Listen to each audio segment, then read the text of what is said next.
Muito boa tarde, senhoras e senhores. Quem não me conhece, meu nome é Paulinho Nunes, locutor, mestre de cerimônias, apresentador de eventos, e tive a honra de ser convidado para estar apresentando nestes 3 dias o segundo grande encontro que eu tive a honra também e o prazer de colocar a palavra internacional no nome. Então, segundo grande encontro internacional de rural. Fico muito feliz e agradecido. Mas hoje nós temos, iniciando as apresentações aqui no palco, né, Luiz? Nós temos uma palestra muito importante para você que está aqui. Principalmente pessoal que viaja, está na estrada. Como eu disse, o trânsito são as nossas segundas artérias. Então, eu vou dizer, passar para o Luiz. Luiz já está com o microfone? Opa. Conhece esse rapaz, Luiz? Conheço e sei da história dele, né? Ele não é fraco, não. Simplesmente o Celso Mariano, que nós vamos chamar aqui, ele é o maior especialista em legislação de trânsito do Brasil. Então ele conhece muito, faz muitas palestras, o conhecimento dele é muito amplo. Já estive conversando com ele agora há pouco sobre alguns problemas que nós temos com nossas viaturas, principalmente na parte de legislação e regularização de alguns itens que em muitos DETRANs são problemáticos para nós. O que você consegue num estado, você não consegue no outro. Existe enfim, é um tema complicado, difícil para responder, mas por isso nós temos aqui um especialista que, de repente, ele pode dar uma luz do que está acontecendo no Brasil. No Brasil, eu diria no Brasil. É uma coisa que você não consegue num estado, você consegue no outro. E fora o que, o trânsito, ele vai explicar o porquê que existem leis. Muita gente fica revoltado aí, que muitas leis. Por que existem leis? E quem pode explicar isso para nós? Chama ao palco, por gentileza, Celso Mariano, o maior especialista em legislação de trânsito do Brasil, uma gentileza do Portal do Trânsito e Tecnodata. Senhoras e senhores, com vocês então, Tecnodata e o Portal do Trânsito, Celso Mariano. Nesse aqui Valeu. que eu vou falar. É esse aí mesmo. Paulinho, estou lembrando dos meus tempos de radialista, vendo o teu trabalho aí. Parabéns. Obrigado. Parabéns. Com vocês. Eu tive que escrever alguma coisa aqui, porque eu quis fazer uma gentileza e me dirigir a nossos hermanos, mas o meu espanhol não dá para o gasto, então eu vou colar. Primeiro, boa noite ao pessoal do Portal do Trânsito que está nos assistindo. Tem uma transmissão ao vivo, o mundo inteiro está nos vendo. Obrigado pela audiência. Pido desculpas a los hermanos uruguayos y argentinos, pero mi español no alcanza para hablarles su idioma. También tengo poco conocimiento de su legislación para establecer correlaciones significativas con las dificultades brasileñas, que no son pocas. Pero seguro que aún así me entiendes. Estás aprovechando este encuentro y accederás y darás a conocer el Portal do Trânsito y Tecnodata. Por favor. Gracias por escucharme. Um grande abraço para o Joel Henrique Mendes, Detran do Rio de Janeiro. Fiz uma consultoria técnica com ele hoje. O Gleidson Mendes, que sempre também está com os conteúdos em dia. E o Larson Orlando, que descobri essa semana, Prior, é um apaixonado por rural. Tem uma rural.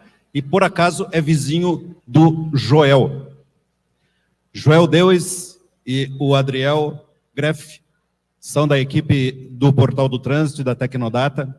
O vídeo que vocês viram passando todo o tempo aqui e mais as matérias que vocês viram no Portal do Trânsito foram produzidas por eles, que já estiveram aqui, né, em Ivoti, no mini encontro, em dezembro do ano passado. Tudo certo aí?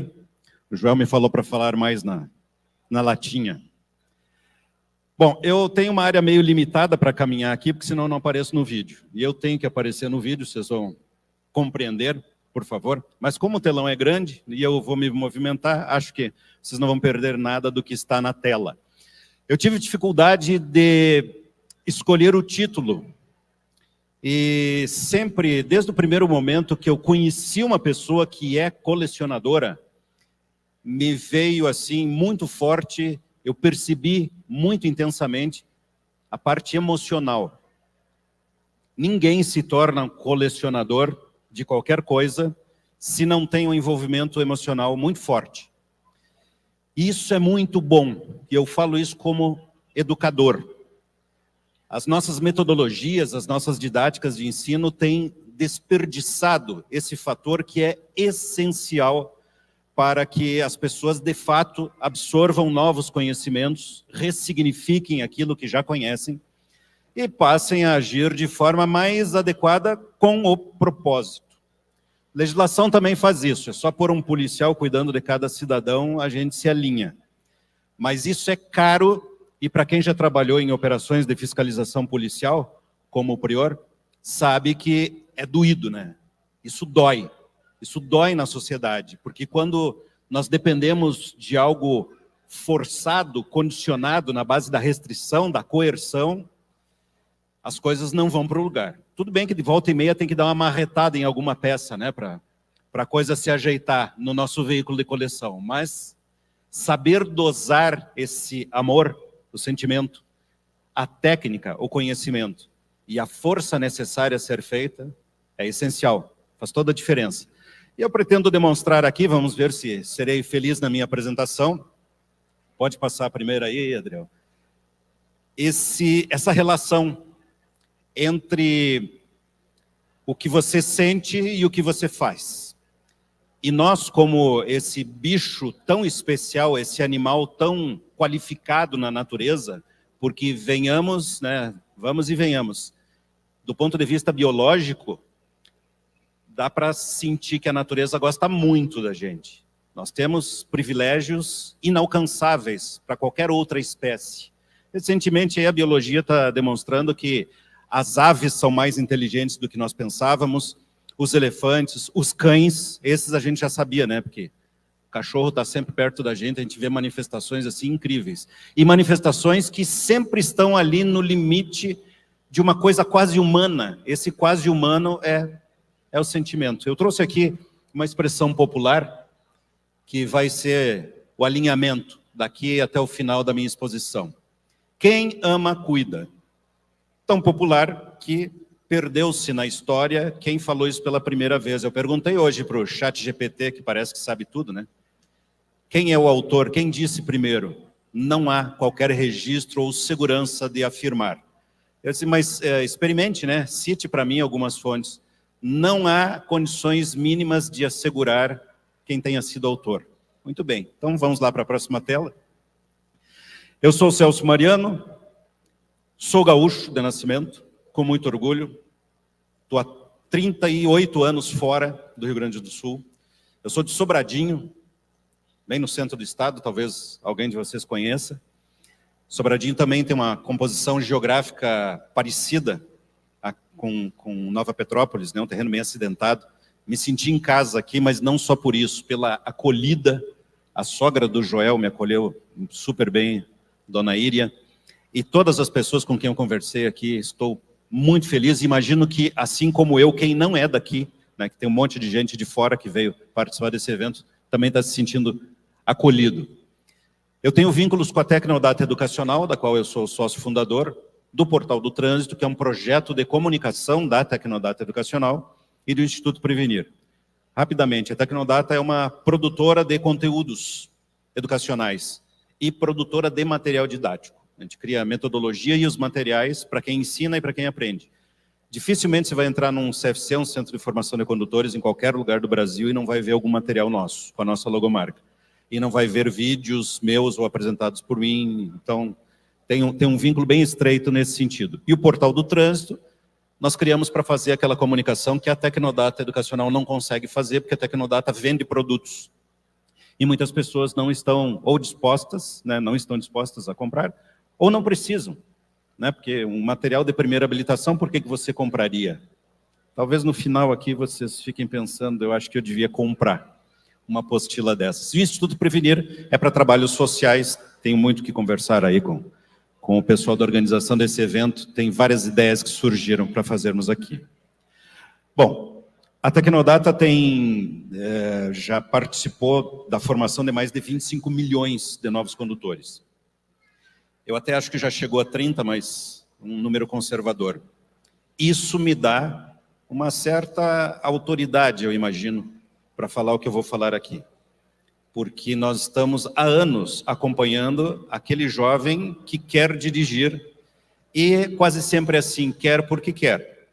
E vê no processo de formação de condutores um empecilho. É um problema ter que passar pela autoescola. Ele quer mesmo o documento. Isso é bem compreensível porque nós não estamos fazendo o básico, a gente não está educando para o trânsito na escola. Como que é o teu nome? Como que é o teu nome? Giovana, tem educação de trânsito no teu colégio? Não tem. Pois é. Então, perguntem para os seus filhos, para os filhos dos vizinhos, dos parentes, qual escola tem um programa de educação para o trânsito. Isso está no Código de Trânsito Brasileiro há 27 anos e não é cumprido. Para começo de conversa. O Portal do Trânsito tem mais de 1 milhão de acessos. Passa a próxima tela ali, eu até coloquei, se não me engano, na próxima tela, isso aqui, ó. Anotem, divulguem. Essa é a minha contrapartida. Estamos pedindo para vocês. Eu sei que as matérias que nós publicamos, os vídeos circularam, acho que todo mundo viu, mas muita gente viu só o vídeo lá no canal do YouTube. Eu preciso que acessem a página do Portal do Trânsito. E eu garanto para vocês, vocês vão adorar. Então, quem não anotou aí, anota. Portal do Trânsito, bem como se diz, tudo junto, sem acento.com.br. Vou dar uma dica. Procure lá a palavra rural. Vocês vão ter num filtro na tela carregado tudo o que fizemos até aqui. Vamos lá. Lá nos antanhos, como dizia o meu avô, os seres humanos caminhavam muito pouco, porque eles eram coletores. Mas as estações do ano sempre foi assim, com alguma variação que pairam muitas dúvidas sobre esse assunto. O pessoal da agronomia, né, Leônidas, talvez consiga desvendar esses mistérios algum dia, mas o clima faz com que nem sempre tenha o tempo inteiro frutos, ou raízes, ou folhas, que eram a base da alimentação. E caçar sempre foi algo que o ser humano fez, também não se sabe quando foi que começamos a comer carne, ou se primeiro foi carne, depois vegetais, ou frutos, ou sementes, ou o que seja. As caças se deslocam, e as melhores caças se deslocam muito, migram, trocam de campo, e aí nós nos tornamos nômades. Num ciclo que durou milênios. E voltamos a ser sedentários quando descobrimos a agricultura. Quando os nossos antepassados sacaram que, escuta, essa planta que dá um fruto tão saboroso, tão nutritivo, eu não preciso depender da natureza me oferecer. Eu posso pegar a semente e plantar. E fez isso observando a natureza, como todo desenvolvimento científico. E ainda bem, né? Cá estamos, porque os nossos antepassados começaram essa caminhada. No início, domando animais para caçar animais. Olha que maldade, né? A gente não pensa nisso. Mas você domesticou o cavalo, ou os moares todos, os equídeos, para ir caçar bovinos, bubalinos, outras espécies tantas, inclusive cavalos. Dizem que o policial montado é o único feliz de fato, porque se precisar ele pode jantar a viatura, coisa que não está disponível para os outros. Aqui nós temos uma visão lá de antigamente, dessa primeira modificação significativa que nós fizemos na nossa presença no ambiente, construindo um veículo. E precisava de muita força, porque afinal de contas queríamos o veículo para nos ajudar a transportar. Então essa história da mobilidade, do transporte, está tudo muito interligado na luz dos tempos, olhando daqui para trás. Daqui, mais um, nós fomos evoluindo, descobrimos que água quente evaporando ocupa mais espaço e faz uma força que poderia ser aproveitada de outra forma, tecnologia do motor a vapor, que movimentou barcos e as primeiras carroças ou charretes que receberam um motor. E ali nascia meio que ao mesmo tempo o conceito do barco a vapor, o conceito do motor a vapor para os trens e para os automóveis. Os trens reinaram por mais de um século, absolutos. Tudo que era importante tinha trilho e motor a vapor. Depois, com o tempo, mais um aí, por favor, nós chegamos a novas tecnologias. Essa foto aqui é o que vocês estão pensando, sim. É um patinete elétrico. E essa foto é de 1916, em Nova York. As pessoas pensam que motor elétrico para veículos é coisa nova. É a quarta vez que a nossa indústria automobilística tenta fazer pegar o motor elétrico. Dessa vez com requintes de perversidade, porque o impacto ambiental está completamente fora da argumentação de marketing. Tem motor diesel tocando gerador para gerar energia elétrica para abastecer a bateria do carro elétrico para o cara dizer que é amigo do meio ambiente. Tem muita água para passar embaixo dessa ponte. Mais um. Vamos combinar assim, eu só faço assim, daí eu não preciso falar mais um. E nós evoluímos muito e chegamos a modelos dos quais nos orgulhamos, né? Me ajudem, isso é um Cadillac, né? Não sei bem que modelo que é, que ano que é, americano provavelmente, enfim. E fez um boom, não só no mercado em si, não só na indústria, nas tecnologias, mas na cabeça das pessoas, no coração das pessoas. Isso aqui foi paixão imediata, é sonho de consumo. A nossa música popular brasileira tem 35 sucessos em que o termo Cadillac é aplicado. Desde o Calhambeque do Roberto Carlos, lembra? Mandei meu Cadillac para o mecânico outro dia. Isso bateu muito forte. E que orgulho, né, de um carro grande, possante, forte. E aí veio mais evolução. E o possante, forte, resistente, eu sei que entre vocês ganhou um apelido de carro de plástico. Carrinho. Carrinho de plástico. Mas a tecnologia veio para nos salvar. Olha só. A tecnologia nos trouxe uma coisa fabulosa. Elon Musk, quem não ouviu falar? Né? Essa puxada aí do elétrico, do comando via informática com as tecnologias ultramodernas, está aí. Ainda é um carrinho de plástico, né? Ainda é um carrinho de plástico. Tem muitos problemas aqui, muitos, que não é tema dessa palestra, mas eu queria deixar marcado. Porque o que nós queremos mesmo está aqui, ó. É isso aqui. Quem que gosta de rural aí? Uma salva de palmas. Olha. Que felicidade estar perto de uma rural. Eu não tenho rural e eu fiquei feliz da vida na minha viagem com o Leônidas e a Paula, de Porto Alegre para cá, na rural deles. É uma coisa impressionante. Claro que eu estava motivado para vir no evento, porque ia palestrar, porque ia conhecer as pessoas, enfim. O Joel vendeu essa qualidade toda que vocês têm, a excelência toda que vocês têm do envolvimento. Eu estava predisposto, mas eu juro que eu fiquei feliz. Até postei uma foto que tirei com o Leônidas nas redes sociais e disse assim, ó, não tem como não ficar feliz com uma rural. As pessoas que leram adoraram. Quem está em casa aí, quem está nos assistindo, quem sabe vai concordar. Aliás, comente, mande suas perguntas aí que a gente está cuidando aqui. Muito bem, nós queremos uma rural. Mas nós vivemos no Brasil e aqui os nossos problemas brasileiros, a que eu me referi antes, não são pequenos. Nós temos 27 anos de lei 9.503, lá de 1997, mais de um quarto de século de validade.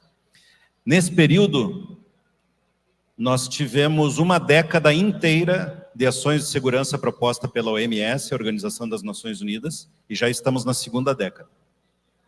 E ainda sofremos, inclusive para saber com certeza se nós somos mesmo um país super violento no trânsito ou se somos apenas um país muito violento no trânsito. Nós melhoramos nos últimos anos, mas ainda matamos mais de 30 mil brasileiros. Matamos mais de 30 mil brasileiros por ano. A tarefa que nós temos não é pouca e eu vou demonstrar como que vocês, amantes da rural, colecionadores, podem colaborar. 44 leis alteraram o nosso Código de Trânsito, é uma dificuldade imensa para pessoas como eu, o Júliver, o Gleidson, o Larson, todos os nomes que eu e o Prior lembramos hoje. É uma dificuldade enorme acompanhar a legislação, porque são 44 leis, 1000 resoluções, já passou de 1000, recentemente virou aí, e uma infinidade de deliberações, portarias. É uma máquina de fazer doido.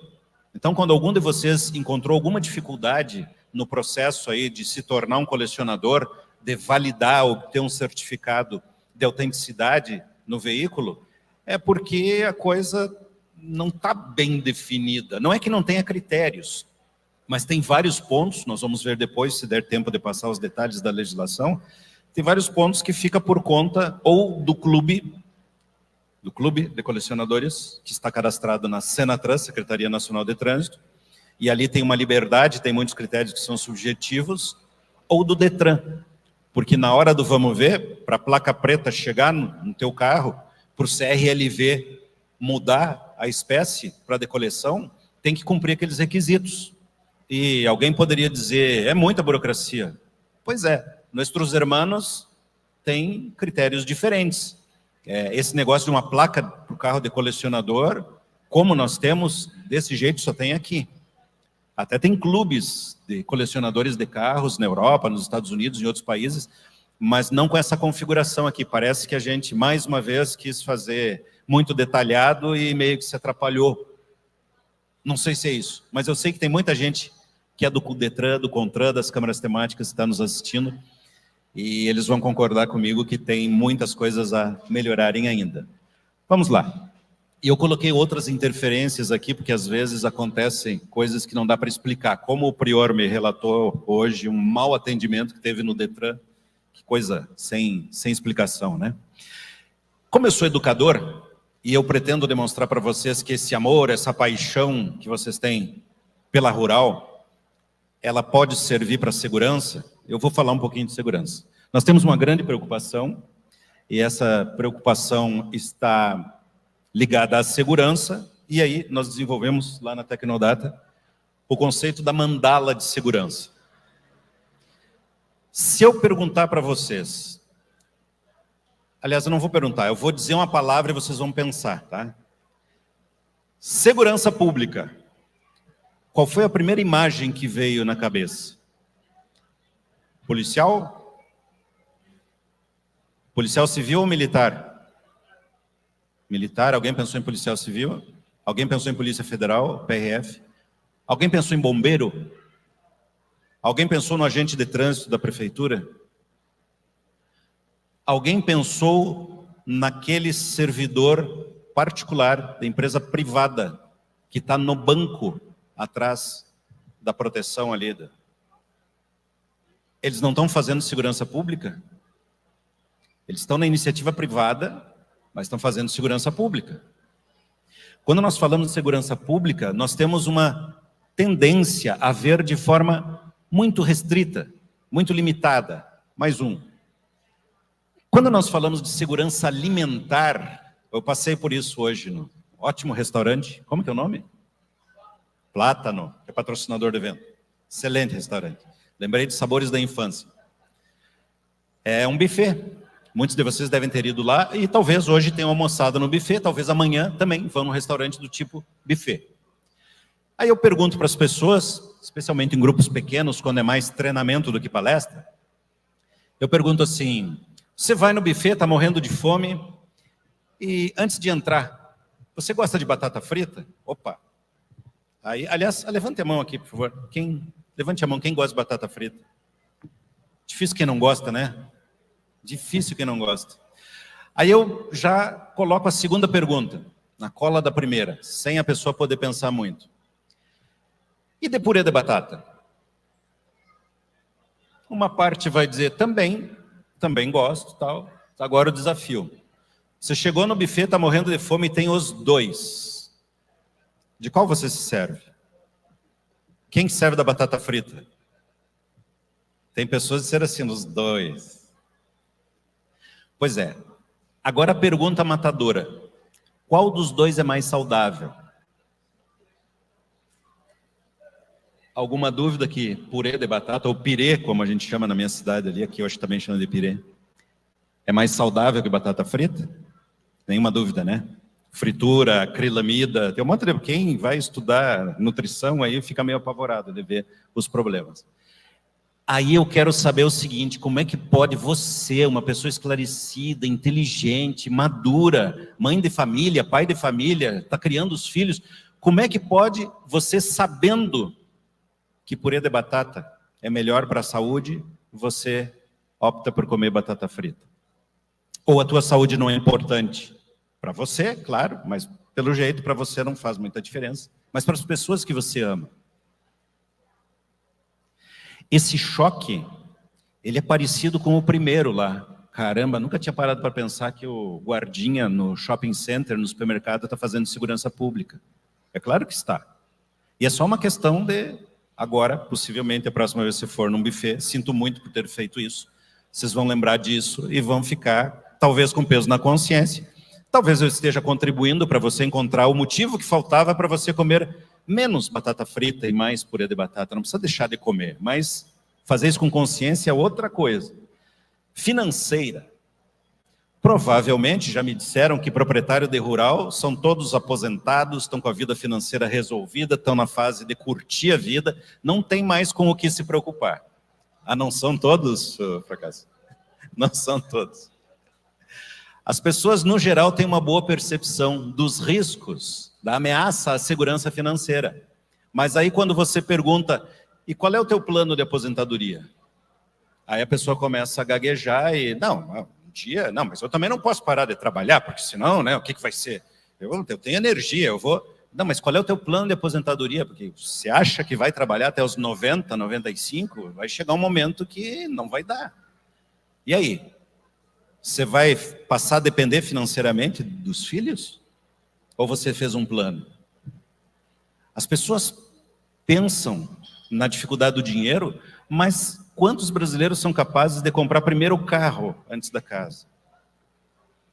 Compram um carro financiado. Carro no Brasil é um dos bens de consumo mais caros do mundo. Perguntaram para o diretor da Toyota, algumas gestões atrás, por que que o Toyota Corolla era vendido pelo dobro do preço no Brasil em relação aos Estados Unidos? E a resposta dele, porque o brasileiro paga. Por que que eu vou vender mais barato? E não é só o fabricante de veículo que ganha muito dinheiro, os bancos, as financeiras, porque o brasileiro não sabe fazer conta. Porque a gente se preocupa com grana, mas, de fato, estamos sob ameaça severa na nossa educação financeira. Falta de percepção. Mais um, Joel. Violência urbana, então, se eu perguntar aqui quem já foi assaltado, teve a casa invadida, ou a conta bancária, todo mundo vai ter uma história para contar, ou uma preocupação a manifestar. Mas, de fato, estamos preparados? Vocês que têm o rural, nos acessórios a mais aí, vocês estão colocando alarme? Trava eletrônica nas portas, para aumentar a segurança? Fizeram um seguro? Aqui eu até acho que as respostas todas estarão bem alinhadas, porque obviamente a percepção é grande, porque vocês amam a rural. E quem ama, cuida. Vamos voltar a falar disso. Mais um, ambiental. Quantas vezes você tem a oportunidade de comprar uma determinada marca de produto que está lá assumindo o compromisso de estar danificando menos o meio ambiente e não faz? Quantas pessoas têm nos carrinhos de plástico motor flex e não usam etanol? Gente, o etanol, ele rende menos, tem uma série de preconceitos, é ruim de pegar no frio, mas é muito, mas muito menos poluente que gasolina. Você quer dar uma contribuição para o meio ambiente? Tem um carro flex? Use etanol. Não, mas daqui no frigir dos ovos faz as contas, porque rende menos, fica mais caro. Até a gente ter a maturidade social de fazer coisas que realmente impactem menos o meio ambiente, vai custar mais caro mesmo. Vai ter que ter algum sofrimento, algum esforço. Uma das coisas mais impressionantes que surgiu em termos de tecnologia para motor diesel, vocês que estão ligados aí nas questões de mecânica devem saber, foi a criação do Arla 32. Já ouviram falar disso? Arla 32. É uma espécie de aditivo que modifica completamente os resultados das emissões no motor diesel. A tal ponto que o motor diesel desses mais modernos, com a Arla 32, polui menos do que um veículo a gasolina. O brasileiro não sabe, e quando sabe, a gente vê uma coisa das mais absurdas, o cara tentando burlar. Acompanhei operações da Polícia Rodoviária Federal. O Arla é baratíssimo, é quase grátis. E tem gente que tem um impulso de, não, mas se é exigido pelo governo, se aí governo sou contra e por aí vai. Falta de percepção de risco, esse aqui é um pouquinho mais lá na frente, né, do futuro. Alguma coisa nem tanto, nós estamos sofrendo vários impactos. Saúde, então, meu Deus do céu. Se eu perguntar quem faz academia, eu tenho certeza que, especialmente numa faixa etária, assim, no público mais jovem, vai ter um monte de gente que vai responder, eu faço. Aí se eu perguntar o motivo, as pessoas fazem academia por questões estéticas, não por saúde. E isso é, por si só, um problema gigante. Porque, se é por questão estética, está ligado ao modismo. Eu não posso ter uma pancinha. Pô, meu sonho da criança era ter uma barriguinha de executivo. Acho que eu consegui, né? Estou bem feliz. Mas, no geral, as pessoas se sentem absolutamente frustradas porque não tem aquele corpo ideal. E isso acontece com meninos e meninas. E toda a variação de gêneros que a gente tem visto por aí. Então, está fazendo isso pelo motivo errado. E tem um outro problema que, às vezes, é mais grave ainda. Eu já encontrei pessoas que fazem tudo certo, vão no nutricionista, vão na academia, cuidam da saúde, têm boas informações, estão realmente se cuidando, mas não usa cinto de segurança. Onde que é mais provável que essa pessoa perca a saúde? É num acidente de trânsito. Num acidente de trânsito. Muito mais provável do que descobrir que tem um câncer incurável. Problema de percepção de risco, mais um. Familiar, então, aqui é um Deus nos acuda. Vocês acreditam que tem pessoas que não sabem quem é o condutor da van do transporte escolar que leva seus filhos para a escola? Mas não sabe de nunca ter olhado na cara. Aí, às vezes, acontecem umas barbaridades que a gente vê que esqueceu criança dentro do veículo e tal, as pessoas ficam horrorizadas. Mas o grau de desligamento que as pessoas têm em relação a determinadas coisas com os filhos é de lascar o cano.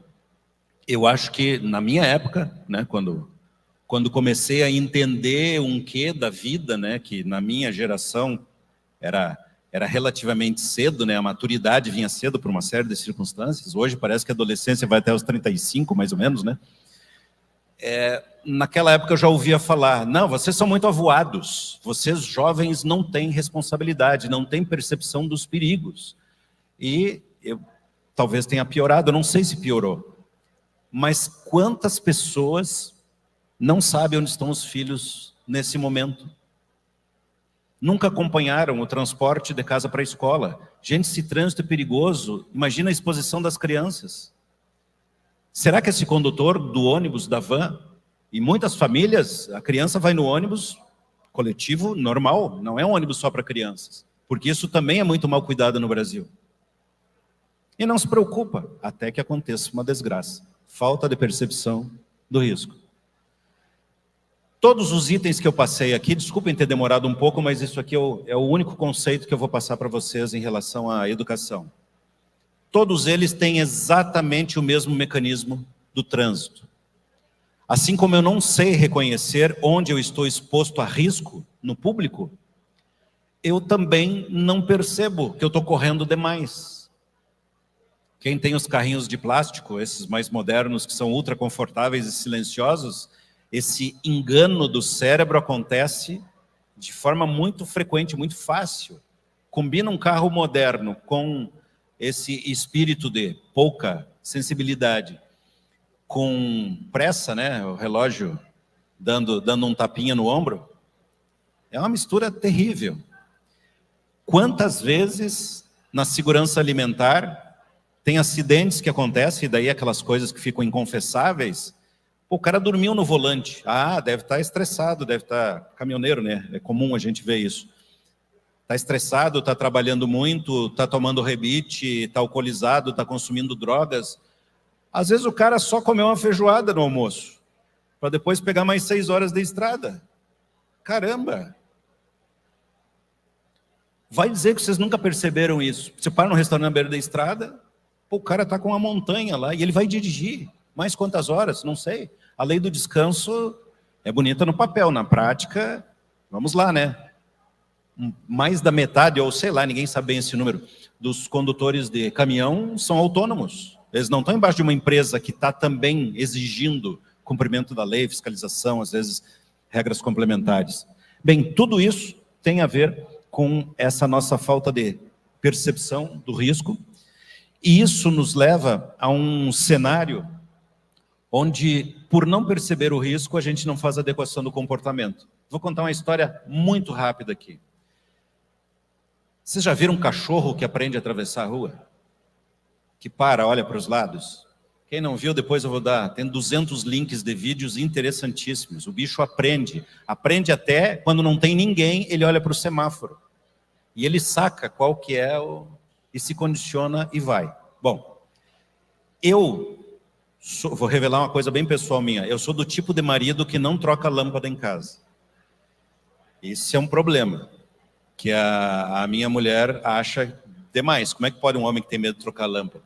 É que quando criança ele veio um choque elétrico, foi tão violento, que a minha mãe quase morreu de susto. E eu quase morri do susto dela. Foi traumatizante. Nunca mais consegui lidar com segurança em relação aos riscos elétricos. Eu entro no ambiente e já sei dizer onde tem fio solto, onde tem tomada caindo, onde está com mau contato, porque isso mexeu com o meu instinto de sobrevivência. Beleza? Beleza. Então, o meu comportamento me levou, pelo trauma, a mudar a minha exposição a riscos elétricos. Eu sou um cara que não vou morrer de choque elétrico. Nunca. É tão improvável que eu vá morrer de choque elétrico, porque eu tenho medo, que eu nem preciso me preocupar com isso. E com certeza eu vou morrer velho, doente, de fome, atropelado, não sei. Mas de choque elétrico, eu estou protegido pelo trauma. Muito bem, mais um. Isso poderia ter sido feito pela educação. As pessoas não precisam quase morrer para daí perceberem que ali tem o risco. Entretanto, esse mecanismo está ali e é muito eficaz. Quantas pessoas vocês conhecem que depois daquele acidente passaram a usar cinto de segurança? Passaram a exigir o cinto de segurança quem está no banco de trás? Passaram a fazer revisão no veículo? Então, pela educação, é possível reproduzir esse mecanismo do trauma. Não, mas espera aí, se a pessoa levou um susto, se condicionou, foi pelo trauma. Foi. Mas quando eu conto essa história, de cada 10 tem 2 ou 3 que entendem a mensagem e não precisam eles passar por isso. Adotam o comportamento. E olha que eu contar uma história é um processo educativo tão beabá que nem merece ser qualificado como uma ação didática. Mas é. Porque tudo começa pela comunicação. As pessoas têm que entender do que nós estamos falando. E é isso que eu estou destrinchando aqui. Bom, eu preciso contar uma coisa para vocês em relação ao cachorro. Eu perguntei do cachorrinho e não foi à toa. Aquele cachorro que aprendeu a atravessar a rua, que você imaginou, que você já viu, eu nunca vi, não sei que bicho que é, mas eu sei o mecanismo que fez ele aprender. Porque não tem adestradores que dão atenção para isso. Pelo menos eu não sei, com raras exceções. Ele aprendeu porque ele quase morreu. E ele viu os irmãozinhos, os outros filhotes da ninhada, morrerem esmagados embaixo daquelas coisas grandes, redondas, pretas, escuras, fumacentas, fedorentas, barulhentas. Ele é um sobrevivente de um quase atropelamento. Esse cachorro não vai morrer no trânsito. Ele vai morrer, como eu, de velho, de fome, de doença, talvez de choque elétrico. E eu estou protegido do choque elétrico, ele está protegido do risco do trânsito. Porque o mecanismo do trauma, que é super forte, mexeu nisso, em mim e no cachorro. Eu estou aqui contando isso para vocês porque tem um passo a ser dado por quem adquiriu experiências desse tipo. O fato de eu estar contando aqui para vocês é uma ação cidadã. É isso que nós educadores fazemos. Especialmente daquelas coisas que a gente aprendeu e viu como é duro, como é sofrido. Então, quando você passa essa mensagem, tenho certeza que todos vocês acreditaram que eu não troco lâmpada em casa, né? Obrigado pela confiança, mas foi uma figura de linguagem de um outro recurso didático que eu tenho usado, que é o seguinte: o poder da imaginação. E vocês desculpem, não quero que ninguém se sinta ofendido, nem manipulado, eu precisava demonstrar isso. Quando você lê um livro, você não é capaz de morrer de raiva do bandido? Você assiste um filme, você se apaixona pela mocinha, você fica torcendo para que a polícia pegue o ladrão. Às vezes o contrário, mas enfim, você estabelece uma conexão emocional. Vocês são donos de rural, são colecionadores por causa da conexão emocional. E a conexão emocional é um balaio de 1 milhão de sentimentos e de combinações e de variações. Ela não é em si nem boa, nem ruim. Mas enquanto os nossos filhos estiverem vendo como nosso exemplo, bota o cinto que tem polícia ali na frente, alguma coisa não vai ficar bem dali para frente. Porque é uma quebra. Mas eles não estão fazendo a segurança? O funcionário público que faz segurança, que é policial, ele não está sendo pago por nós, por mim, pelo meu imposto, pelo teu. Daí a gente avisa que tem blitz. Que coisa mais maluca.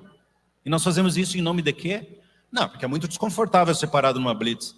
Caramba, desconfortável é saber que está passando ali um bandido, um traficante, e a polícia deixou, nem viu.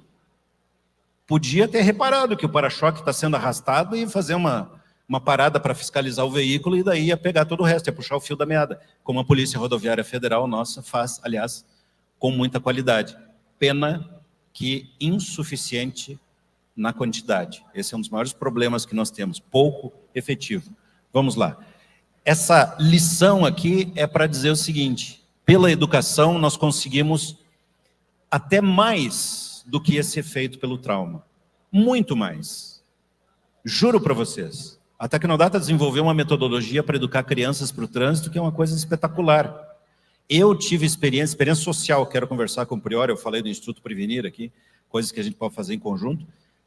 Num cruzamento, na esquina, de onde eu moro, lá em Curitiba, nós convencemos a prefeitura a colocar uma mini rotatória, não tinha nada. A prefeitura disse assim: não, semáforo vai demorar. Eu disse: eu não quero semáforo, eu quero tijolo no chão, uma rotatória.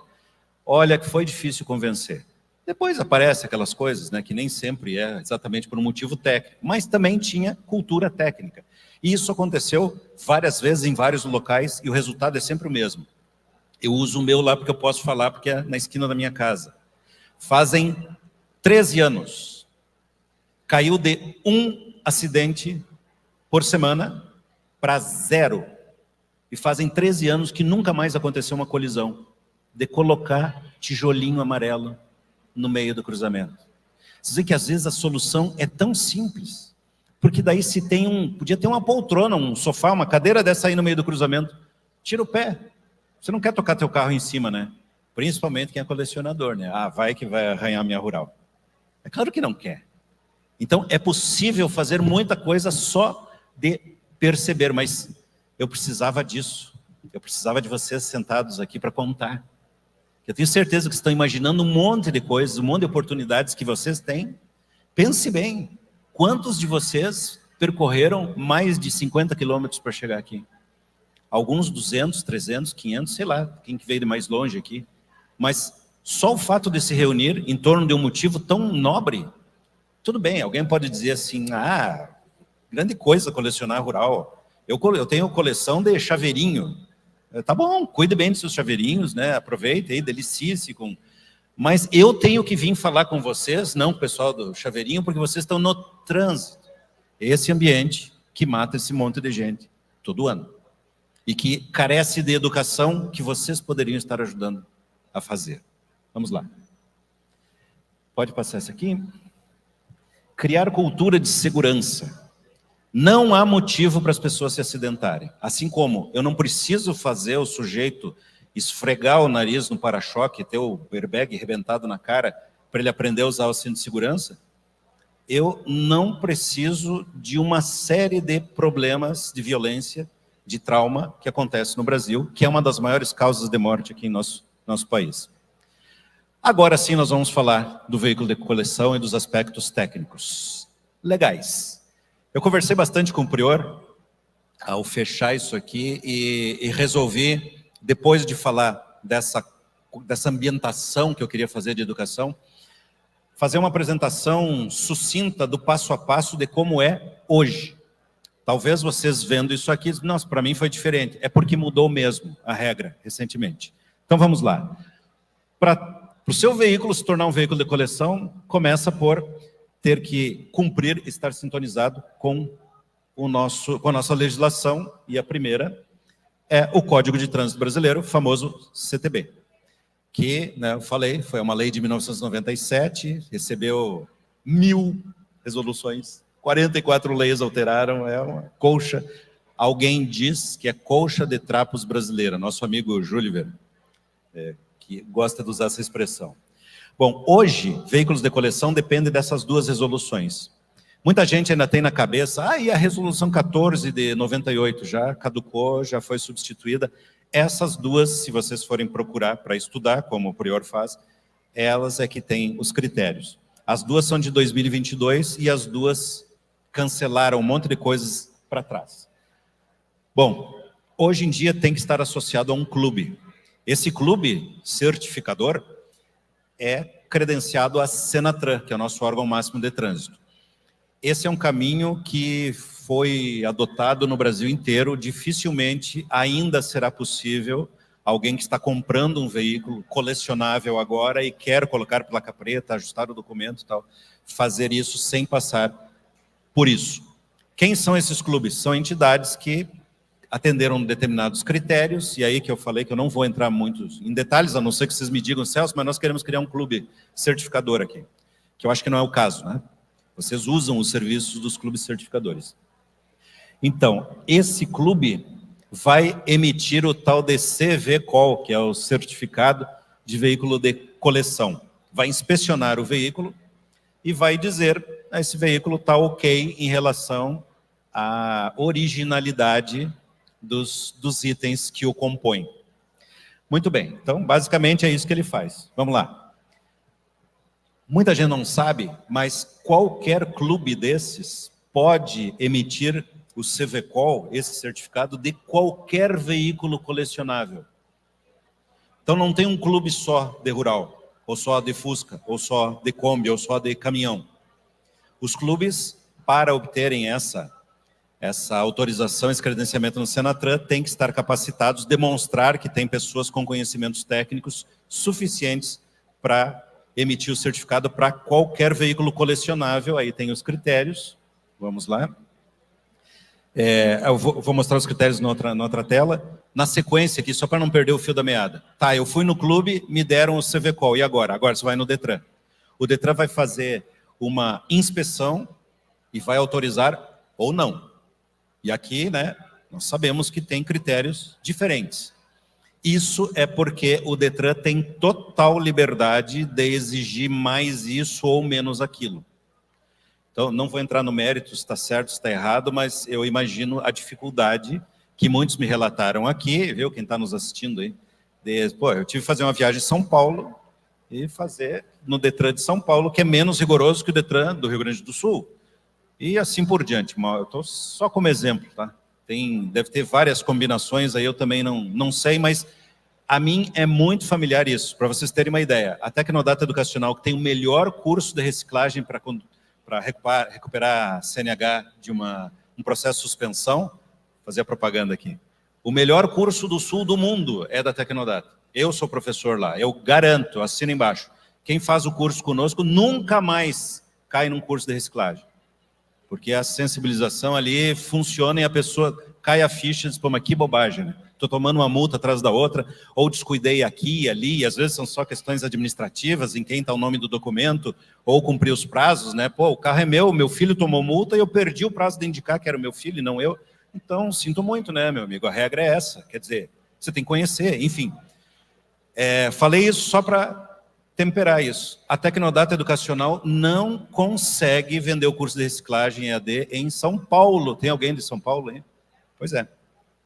Como é que pode? Pergunte para o Paraná, Rio Grande do Sul, Santa Catarina, Mato Grosso, todos felizes da vida, se rasgando em elogios, mas são coisas do Brasil, né? Placa de veículo de coleção e alteração do documento vai sair se o Detran der ok. E é meio que automático essas coisas. Mais um. Bom, pode acontecer de enroscar.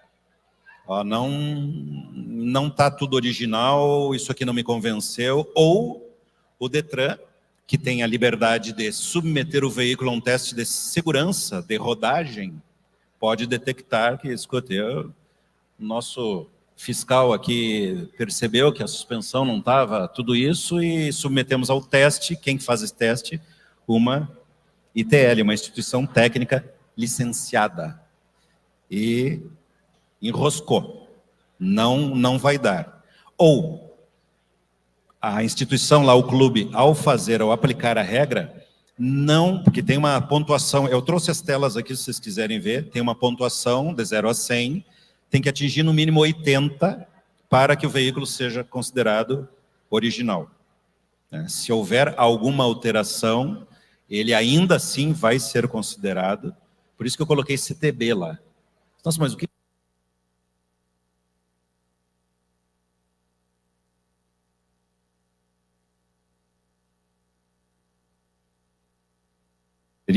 Acabou a bateria. O Código de Trânsito Brasileiro foi alterado em 2021, abril de 2021, talvez vocês lembrem disso, foi um monte de modificações, e o conceito de carro de coleção mudou. Até ali era só o original. Agora é o original com algumas modificações, que daí não tem o título de original. Já vamos ver nas próximas telas aí. Bom, esse ITL, nesse caso, né, emite, então, o certificado de segurança veicular. Lembrando, não é só quando a porca torceu o rabo. Se o Detran resolver que isso é uma coisa padrão ali, pode fazer e vai fazer, e não tem o que contestar, porque documentos de veículos de condutores, a gente sabe, embora são nacionais, mas quem controla, quem faz todo o trabalho, quem tem a responsabilidade são os Detrans dos estados. Bom ou ruim, é assim, temos que lidar com essa situação. E aí, nesse caso, né, vai para uma nova avaliação e, eventualmente, vai ter uma reclassificação. Ah, mas como assim, Celso? É o seguinte, você conseguiu placa preta, mudou lá o documento, é veículo de coleção, e daí você resolveu fazer uma modificação. Aliás, a regra diz que você não pode fazer modificações depois de chegar nesse patamar, dentro do período de validade desse laudo técnico, certo? Do CVCOL. Mas você pode fazer. Se você fazer, tem que refazer o processo e, eventualmente, por exemplo, se perder a pontuação, não chegou a 80, ficou abaixo, então, teu veículo tem modificação. Ele não vai ser considerado de coleção como originalíssimo, né? Que é o que todos querem, mas desde essa modificação no Código de Trânsito, temos essa outra possibilidade. Só para vocês se localizarem, no Código de Trânsito Brasileiro, no capítulo 9, no artigo 96, é que está lá o de coleção. Eu trouxe umas imagens aqui para não ficar muito chato, vamos lá. Então, nós temos os veículos classificados assim, mais uma tela aí. Automotor, que até poucos meses atrás estava separado o automotor de elétrico, que era uma bobagem sem tamanho, ainda bem que unificaram isso. Azar meu, né? Tive que modificar todo o material didático. Não existe mais o elétrico, é só automotor, independente de qual seja a fonte de energia. Propulsão humana, a bicicleta é o clássico, né? Mas tem o carrinheiro, sabe o carrinheiro? A gaiolinha coletando recicláveis na rua, não sei se tem aqui. Curitiba tem aos montes, várias cidades brasileiras têm propulsão humana. Tração animal, quando tem lá um moar, um cavalo, um equino, um boi puxando o veículo. E reboque é o semi-reboque, que é aquilo que a gente traciona, né? A diferença, reboque para na horizontal sozinho tem eixos suficientes e o semi-reboque não. Se ele não está engatado, ele desce. Normalmente é um eixo só, né? Vamos lá. Mais uma tela. Quanto à categoria ele pode ser classificado em oficial, particular, aluguel e aprendizagem. Veja que todos esses aqui são automotores, pelo critério da tela anterior. E aqui, eles, daí tem, isso aqui tem a ver com o uso, né? O uso do veículo. Mais uma tela. Mais uma aí, Joel. De passageiro, carga especial, misto, competição, tração e, finalmente, de coleção. Aqui está uma... O que é aquilo? Uma Mercedes ou é uma... É uma Mercedes? Eu achei que era um daqueles ingleses. Como é que é? Ah, tem cara de Mercedes. Bom, então aqui, quanto à espécie, o que faz um veículo passar de qualquer uma das outras? Porque nós podemos ter um carro de coleção que é um caminhão. Qualquer veículo, né? Tanto se as pessoas têm assim, deve ser coisa de Fusca, Kombi, Rural, Jeep. Não, qualquer um pode ser carro de coleção se atender os critérios. Mais uma tela? Vamos lá. A 957 é a resolução mais complexa, ela é que passa, eu coloquei em negrito aqui só para a gente ir bem rápido nessa tela. Então, o primeiro critério lá, mais de 30 anos, original ou modificado. Então, essa foi a mudança recente. E aí tem uma série de itens aqui. O original deve preservar suas características de fabricação, quanto à mecânica, carroceria, suspensão, aparência visual, estado de conservação, enfim. Tem que ser condizente com a tecnologia e a cultura da época. Veja que quando a gente põe cultura, entra um critério meio subjetivo aqui, né? Diz que o veículo, para ser colecionável, tem que ter uma história própria. Caramba, defina isso, né? Defina isso. Minha bicicleta Monareta da minha infância tem uma baita de uma história para contar. Não sei se ela seria colecionável. Acho que sim, se tiver 30 anos. Não sei, bicicleta é veículo, mas não emplaca. Não tem renavan, não tem chassi. Olha como a gente cria confusão. Bicicleta é veículo. O cara que está andando de bicicleta está conduzindo um veículo. Mas se ele cometer uma infração, e tem infrações previstas no código para isso, não tem como multar ele. Porque o Detran só reconhece quem tem CNH ou documento de propriedade de veículo. Alguma vez na vida tenha sido proprietário de veículo. Só volta um pouquinho, tem um outro aspecto interessante aqui. O que define o original e o modificado? Então, o original atingiu 80 pontos, o modificado não. Daí tem todos os desdobramentos que a gente pode... Eu vou poupar vocês desses detalhes nesse momento. Mais uma, Joel, por favor. E ainda na 957, daí tem... Aqui é uma tabela, eu imaginei que não ia dar visibilidade, mas aqui é a ficha. São 13 fichas que são preenchidas para dar essa pontuação aí dos 80 ou não. Ou 100, né? Eventualmente, o carro está tão bem conservado que atingiu 100 pontos. A 957 diz que, então, que eu falei antes, você não pode fazer modificações enquanto estiver valendo o certificado. Se você for fazer uma modificação, tem que fazer um novo certificado e a emissão, né, do certificado de segurança veicular. Se o veículo for transferido, se eu vender, zera o processo, porque está atrelado à tua propriedade. Você que é proprietário é que abre o processo. Deu tudo certo, você é feliz proprietário de uma rural colecionável, que está devidamente encaixada aqui nesses critérios, se você vender ela, começa tudo de novo. Tem que passar pelo processo. Mais uma. E, então, 30 anos, valor histórico próprio, né, isso que eu falei que era subjetivo. Você vê qual é esse certificado, que é o clube que emite, que é uma entidade credenciada pelo Senatran, tem que ter isso, senão hoje em dia não vai acontecer. Tem que apresentar o CSV emitido, então, por uma instituição, eles chamam de ITL, instituição técnica licenciada, né? Quando se tratar de veículo modificado. Então, sempre que for modificado, você pode, mas vai ter que ter necessariamente uma outra instituição que não o clube, uma ITL, emitindo também uma certificação. E tem que estar em condições de circular na via pública. Essas coisas são essenciais para que seja um veículo colecionável. Vamos lá. A 996, aliás, a 969, que é a outra resolução que diz respeito aos colecionáveis, fala das placas. Aqui está o critério técnico, isso aqui é um espelho do que está na regra. Mais uma vez, eu vou mostrar imagens para vocês. Fica mais fácil. Vamos lá, João. Então, nós temos aqui sempre o modelo atual e o Mercosul. Começando lá pelo particular, para carro e moto. O particular padrão Mercosul, carro e moto. Embaixo lá, moto e Mercosul, para quando é moto de aluguel. O que é moto de aluguel? Caramba, motofrete. Mototáxi também. Tem mototáxi na cidade de vocês?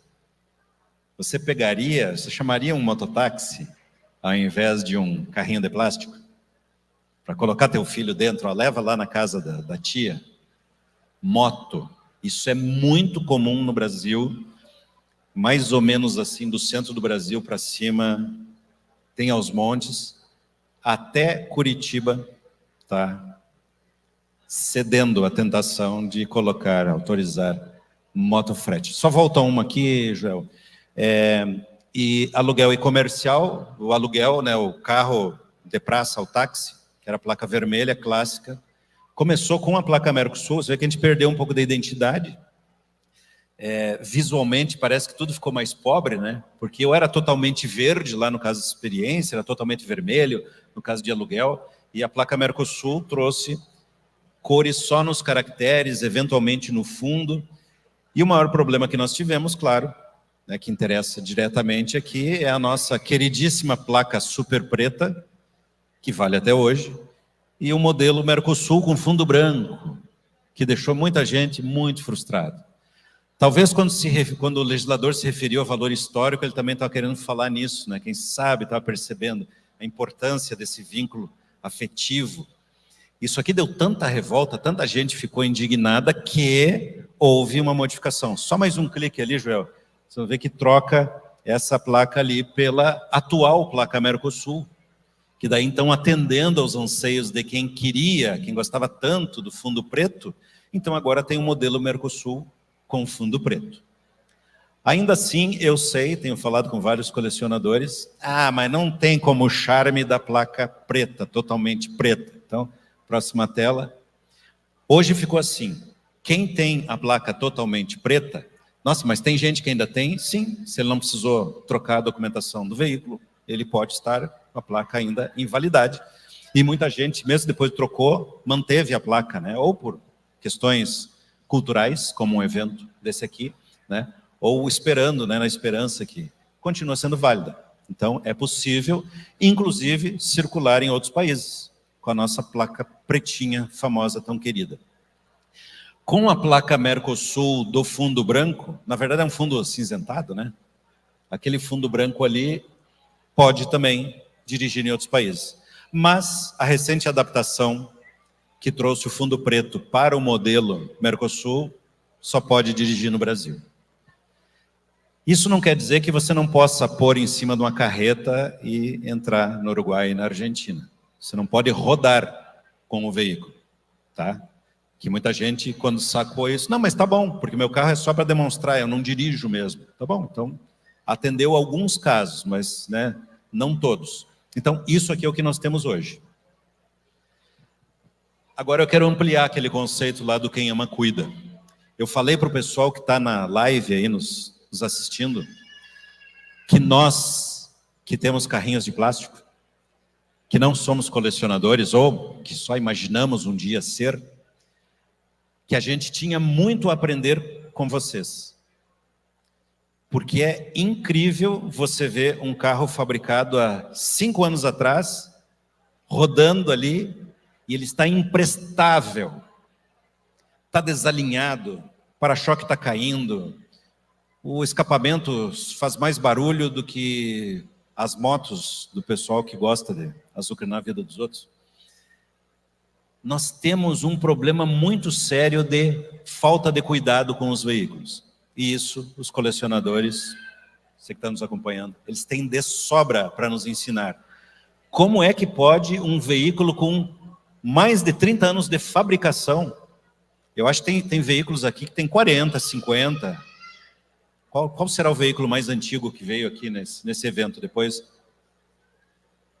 o Fracasso já vai me dizer aí, desde qual o veículo mais antigo que está aqui. Como é que pode um veículo com décadas de fabricação estar em condições de rodar? E ter trazido vocês e segurança. Isso é manutenção. Isso é amor pelo carro. Mas é fundamentalmente esse cuidado com o veículo, é amor pela vida.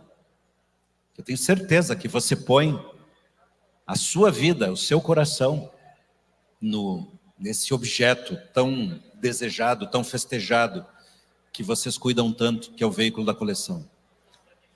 58 anos. 65 anos. Viu? 65 anos tem carro aqui, que veio sendo dirigido ao teu. É aquele begezinho que tem um acabamento em madeira do lado. Vocês viram essa rural aqui nas fotos no Portal do Trânsito. Parabéns. Carro lindo mesmo, maravilhoso.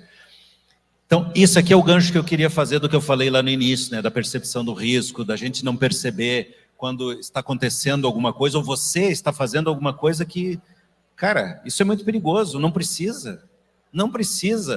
E o colecionador faz isso em relação aos riscos que vêm do veículo de forma natural, porque você não quer nenhum barulhinho que não seja original, né?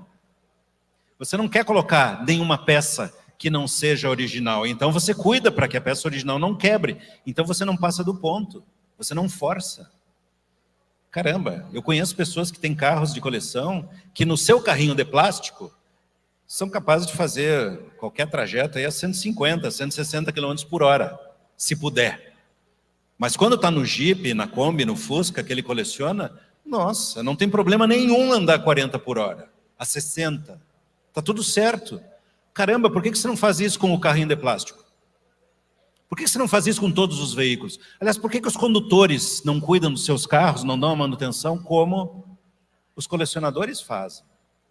Um pessoal da psicologia, que não é bem minha área, mas estou sempre de bico, né, tentando entender esses mecanismos que fazem as pessoas entrarem nessas frias, né, não perceber os riscos e fazerem coisas absolutamente arriscadas para si próprio e para os outros. O pessoal da psicologia diz assim, todo colecionador tem um quê de acumulador, que é um problema grave, né? E eu disse assim, mas que bom que essas pessoas acharam onde canalizar esse impulso do acumulador para uma coisa bacana. Olha o resultado, família, amizade, negócios. Caramba, eu fiquei impressionado de ver o mercado de peças, o mercado de veículos. Tem gente que está se especializando em preparar carros que estavam abandonados para vender para colecionadores. É um mundo à parte. Um mundo que nós outros, né, que estamos olhando só assim, nos divertindo e saboreando essas coisas bacanas que acontecem aqui, que nós não entendemos muito. Mas olha que coisa bacana, eu tenho certeza que isso, cuidar da vida, vocês já fazem. Às vezes por estar cuidando do carro, às vezes por estar pensando que uma viagem para um encontro desses vai levar filho, irmão, nora, e você fica tentando convencer as pessoas que você gosta, como é bacana esse hobby, né? Show de bola, maravilhoso, eu estou encantado.